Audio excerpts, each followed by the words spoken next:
Magandang araw mga kabuhay. Ito na naman nangyayari sa aking buhay ngayong bakasyon kasi wala pa namang klase. Ayan, nakikita nyo nga po ako dyan na nagbubuhat po ng mga ginawa ko pong yelo. Yan po. At saka po i-freezer ko na po ito para tumigas at ipagbebenta po namin ito sa mga kapitbahay namin at sa mga may gustong bumili.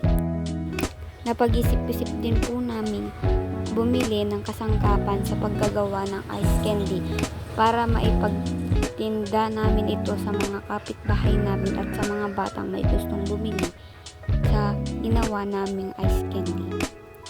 Baka siguro mga next week na lang po kami bibili ng kasangkapan sa paggagawa ng ice candy kasi sobrang busy na po kasi nila.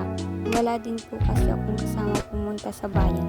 At dito nga po, ipapakita ko na po yung mga nagawa kong yelo para ipagbili o ibenta sa aming mga kapitbahay at sa mga gustong bumili sa amin.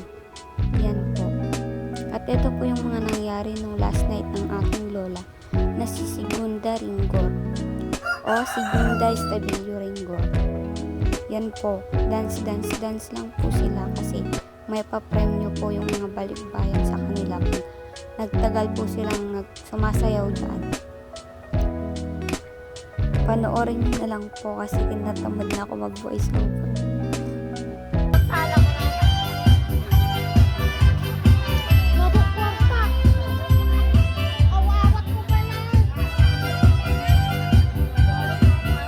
At dito naman po ay kakatapos lang pong ilibing ang aming lola at nagpasayaw po sila sa Rimos number 4 po.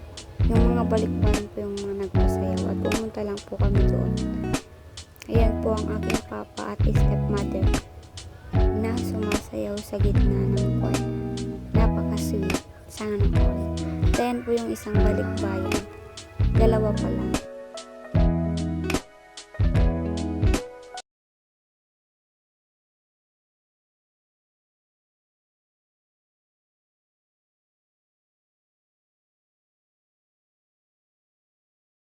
Hanggang dito na lang. Thank you.